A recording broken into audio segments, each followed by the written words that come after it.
प्रधानमंत्री लाभार्थी योजना के अध्यक्ष नमित कुमार राम जी, संचालनकर्ता हमारे गार्जियन श्री राधेश्याम तिवारी जी, मंच पर उपस्थित बिहार सरकार के पूर्व डिप्टी सीएम बहन श्रीमती रेणु देवी जी, वैशाली जिला के लोकप्रिय भारतीय जनता पार्टी के अध्यक्ष आदरणीय श्री प्रेम सिंह कुशवाहा जी, मंच पर उपस्थित वैशाली जिला के प्रभारी मनोज मेहता जी, डॉक्टर ज्योति जी, इस सम्मेलन के मुख्य कर्ता धर्ता श्री पिंटू कुमार यादव जी एवं मंच पर उपस्थित सभी मंडल अध्यक्ष एवं सामने बैठे सभी भारतीय जनता पार्टी के देव दुर्लभ कार्यकर्ता पदाधिकारीगण, माता बहनों एवं इस पंचायत के सभी मतदाता भाइयों बहनों, आज आपके गांव में प्रधानमंत्री लाभार्थी योजना का कार्यक्रम चल रहा है, सम्मेलन हो रहा है।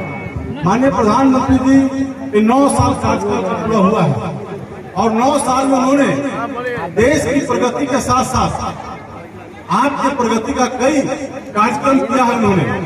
जैसे प्रधानमंत्री आवास योजना के तहत गरीबों के ऊपर छत देने का काम किया है।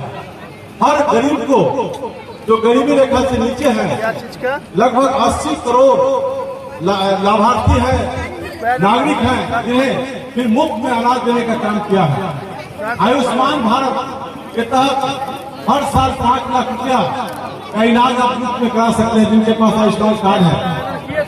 तो ऐसा स्टूडेंट क्रेडिट कार्ड के माध्यम से आपके बच्चे तकनीकी शिक्षा प्राप्त करने चाहते हैं तो उन्हें सरकार की तरफ से फीस जमा किया जाएगा, सरकारी कॉलेज या प्राइवेट कॉलेज में। उसी प्रकार प्रधानमंत्री सड़क योजना के तहत हर गांव को जोड़ा गया है और सड़क से प्रधानमंत्री जो दीनदयाल उपाध्याय गरीब योजना के तहत घर घर बिजली भेजने का काम किया प्रधानमंत्री जी ने।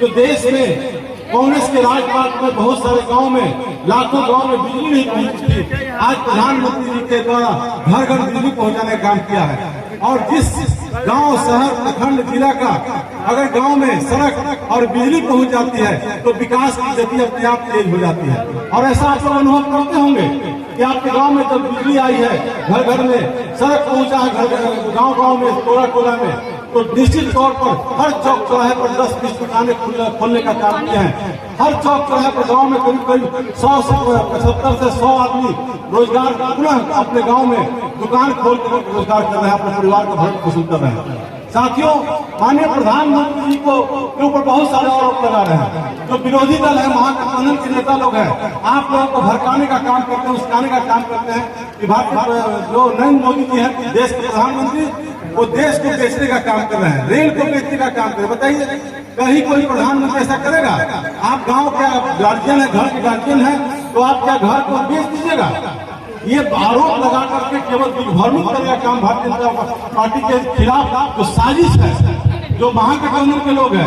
आज 23 तारीख को आने वाले समय में महागठबंधन का बैठक होने जा रहा है, आपस में तालमेल नहीं है। और जब जब लोकसभा का चुनाव आता है दिल्ली में, नरेंद्र मोदी के खिलाफ पूरे देश के विपक्षी दल एक होने का काम करते हैं। लेकिन जिस प्रकार मेढक को, मछली को एक तराजू पर तोला नहीं जा सकता है, वे किसी को नेता मानने का काम नहीं करते हैं। लेकिन अगर आप पिछड़ा, फॉरवर्ड, बैकवर्ड, दलित, महादलित की बात करके आपको दिग्भ्रमित करने का काम करेंगे साथियों। इसलिए वैसे लोगों से होशियार रहेंगे। जो भी महागठबंधन के कार्यकर्ता आएंगे अपनी बात रखेंगे, उनकी बात को सुनना नहीं है। क्योंकि प्रधानमंत्री जी ने 9 सालों में देश को एक ऊंचाई देने का काम किया। साथियों, आप कोरोना काल झेले होंगे। कोरोना काल में सैकड़ों लोगों की मृत्यु होने लगी थी, लेकिन प्रधानमंत्री जी ने दृढ़ संकल्प किया कि मैं अपने देशवासियों को कोरोना से मुक्त कराऊंगा। और कितना जल्दी उन्होंने कोरोना वैक्सीन का इजाद किया है। और पूरे विश्व में जो गरीब देश थे वहां भी मुफ्त में वैक्सीन बेचकर तो वहां के लोगों को भी जान बचाने का काम किया। और देश के 125 करोड़ नागरिकों को मुफ्त वैक्सीन दे करके उनको बचाने का काम किया है। यह है प्रधानमंत्री का कर्तव्य। आज पूरे विश्व में जब प्रधानमंत्री जाते हैं किसी विदेशी दौरा पे, तो वहाँ के जो प्रधानमंत्री होते हैं, राष्ट्रपति होते हैं, नतमस्तक होते हैं।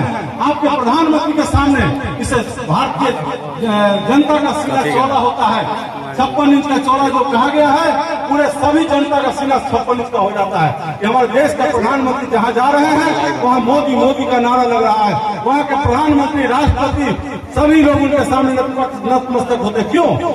उन्होंने ऐसा काम किया है। कभी ऐसा समय था आज से 15 साल पहले, 10 साल पहले, कि भारत का कोई प्रतिनिधि वहां जाता था, उसको पूछता नहीं था।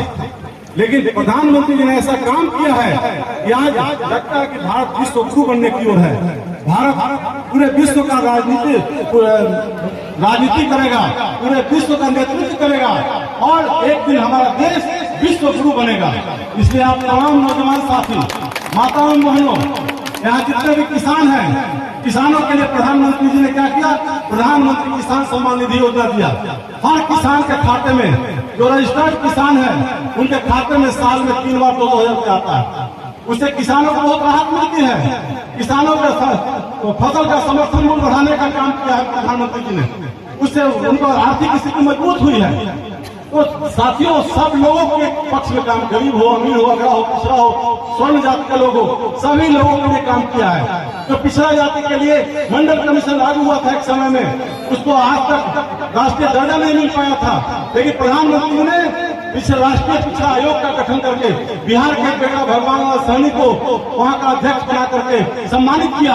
उनका कार्यकाल खत्म होने के बाद गंगाराम अहिर जी को आज राष्ट्रीय अध्यक्ष बनाने का काम किया है। इसलिए साथियों, सभी जाति को सम्मान देने का काम माननीय प्रधानमंत्री ने किया है। आज आप आपके राघोपुर विधानसभा क्षेत्र मैं 4 बार चुनाव लड़ा हूँ आपके बीच, आप लोगों के सहयोग से विधायक भी बना हूँ, और जब मैं विधायक बना तो आपके लिए काम दिन रात हमने काम किया। तो भारतीय जनता पार्टी के कार्यकर्ता एक होकर के तन मन के साथ आपके बीच आपकी सेवा में लगे रहते हैं। रात दिन हो, कभी भी हॉस्पिटल में हो, किसी ब्लॉक में हो, चाहे जिला में हो, हम लोग आपके साथ खड़ा होने का काम करते हैं साथियों। इसलिए आज जो यहाँ का डिप्टी सीएम बने हुए हैं, वहाँ जाता है, लोग को मिलता नहीं है, भगा दिया जाता है। 2-4 वैसे लोगों से मिलता है जो दबंग है, पैसा वाला है, उसी के यहाँ जाना होता है। लेकिन आम गरीब कोई कह दे कि मेरे यहाँ मेरा विधायक आया, आम गरीब कोई विधायक, कोई जाति का गरीब आदमी है, किसान है, मजदूर है, स्टूडेंट है, कोई कह दे कि मेरे यहाँ आया है, हमको आप बुला करके हमारी हाल चाल लिया गया है। लेकिन लोग भ्रमित करते हैं, तरह तरह की बात आपके आगे कहेंगे, इस बार डिप्टी सीएम बन जाएगा, मुख्यमंत्री बन जाएगा इस बार। लेकिन एक जाति से कोई मुख्यमंत्री नहीं बना है साथियों। जब तक सभी जातियों का सहयोग नहीं मिलता है, कोई मुख्यमंत्री नहीं बन सकता है, कोई विधायक नहीं बन सकता है। सभी जाति का वोट से कोई मुख्यमंत्री बन सकता है। इसलिए साथियों, आप लोग भ्रमित न हो। जो लोग कहेंगे कि मुख्यमंत्री बनाएंगे, तो पूछिए कि आपके पास कौन सा लोग, कौन जाति का समर्थन है। प्रधानमंत्री जी, भारतीय जनता पार्टी का मूल मंत्र है सबका साथ, सबका विकास और सबका विश्वास। और यह तब संभव है जब हम सबका प्रयास चालू होगा, हम सब प्रयास करेंगे, तभी समाज का, राज्य का, देश का विकास हो सकता है साथियों। इसलिए आने वाले लोकसभा का चुनाव 2024 में है। माननीय प्रधानमंत्री जी को आपने 19 में पूरी बहुमत के साथ प्रधानमंत्री बनाया था। उसका परिणाम क्या हुआ कि राम मंदिर का निर्माण जारी हो गया, कश्मीर से 370 धारा हटाया गया, मुस्लिम महिलाओं का 3 तलाक जो था अभिशाप था उसको खत्म किया गया। साथियों, चीन जो मजबूत देश है, आपके देश में घुसपैठ करने का काम करता है। हमारे भारतीय सेना ने प्रधानमंत्री और रक्षा मंत्री राजनाथ सिंह के आह्वान पर उनको फैट से मार करके चीन के बॉर्डर में खदेड़ने का काम किया साथियों। इसलिए यह है प्रधानमंत्री का शक्ति, इच्छा शक्ति। वे अपनी इच्छा शक्ति के बल पर देश को दिन दुनी रात 24 बढ़ोतरी कर रहे हैं, बढ़ाने का काम कर रहे हैं। इसलिए 2024 के चुनाव में आप सब लोग यहाँ का जो एनडीए का उम्मीदवार होगा, प्रधानमंत्री जी के हाथों को मजबूत करने के लिए, कमल खिलाने के लिए आप लोग एक वोट कमल छाप पर देंगे। एनडीए के जो चुनाव चिन्ह होगा उस पर देने का काम करेंगे और हाजीपुर विधानसभा सीट जिताने का काम करेंगे साथियों। और हाजीपुर में राघोपुर विधानसभा है, हम हर विधानसभा में जीतते हैं, लेकिन राघोपुर में हमारी हार हो जाती है। क्यों? जबकि 1,92,000 जो वोट है वो गैर आरजेडी है, और यादव में भी वोट जो जैसे हमारे साथ आए हैं। सैकड़ों यादव जो बुद्धिजीवी हैं, समझदार हैं, समाज सेवी हैं, वो भारतीय जनता पार्टी के साथ आ चुके हैं। और जब ये चुनाव लोकसभा में राघोपुर विधानसभा को जिताइएगा, तो 2025 के चुनाव में जब विधानसभा का चुनाव आएगा तो आप अपने विधायक चुनने का काम करेंगे, भारतीय जनता पार्टी का विधायक चुनने का काम करेंगे। इसलिए हम तमाम साथियों से मेरा निवेदन है कि आप लोग संकल्प लेकर यहाँ के जाएं। जो प्रधानमंत्री जी ने हमको घर घर राशन पहुँचाने का काम किया, हर व्यक्ति को लाभ पहुँचाने का काम किया, उसको देखते हुए हम लोग 24 में कमल छाप पर वोट देकर के भारतीय जनता पार्टी को एनडीए उम्मीदवार को जिताने का काम करेंगे। धन्यवाद।